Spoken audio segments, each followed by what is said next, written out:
ما جاء في تعبير الروضة الخضراء. عن قيس بن عباد قال: كنت بالمدينة في ناس فيهم بعض أصحاب النبي صلى الله عليه وسلم، فجاء رجل في وجهه أثر من خشوع، فقال بعض القوم: هذا رجل من أهل الجنة، هذا رجل من أهل الجنة. فصلى ركعتين يتجوز فيهما، ثم خرج، فاتبعته، فدخل منزله ودخلت، فتحدثنا. فلما استأنس قلت له: إنك لما دخلت قبل قال رجل كذا وكذا. قال: سبحان الله، ما ينبغي لأحد أن يقول ما لا يعلم، وسأحدثك لم ذاك. رأيت رؤيا على عهد رسول الله صلى الله عليه وسلم فقصصتها عليه.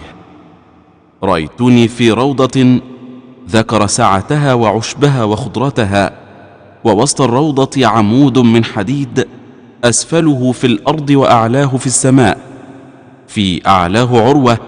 فقيل لي: ارقى. فقلت له: لا أستطيع. فجاءني منصف.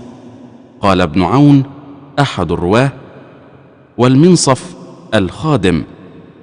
فقال: بثيابي من خلفي. وصف أنه رفعه من خلفه بيده، فرقيت حتى كنت في أعلى العمود فأخذت بالعروة.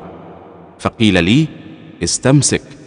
فلقد استيقظت وإنها لفي يدي، فقصصتها على النبي صلى الله عليه وسلم، فقال: تلك الروضة الإسلام، وذلك العمود عمود الإسلام، وتلك العروة عروة الوثقى، وأنت على الإسلام حتى تموت. قال: والرجل عبد الله بن سلام. أخرجه البخاري ومسلم.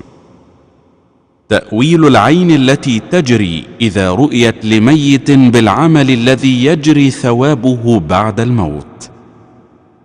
عن خارجة بن زيد بن ثابت عن أم العلاء، وهي امرأة من نسائهم بايعت رسول الله صلى الله عليه وسلم، قالت: طار لنا عثمان بن مظعون في السكنى حين اقترعت الأنصار على سكنى المهاجرين، فاشتكى، فمرضناه حتى توفي، ثم جعلناه في أثوابه، فدخل علينا رسول الله صلى الله عليه وسلم، فقلت: رحمة الله عليك أبا السائب، فشهادتي عليك، لقد أكرمك الله.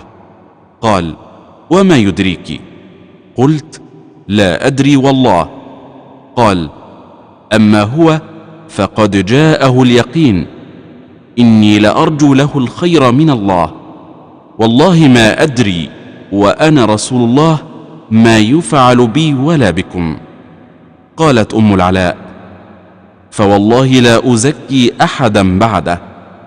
قالت: ورأيت لعثمان في النوم عينا تجري، فجئت رسول الله صلى الله عليه وسلم فذكرت ذلك له، فقال: ذاك عمله يجري له. أخرجه البخاري.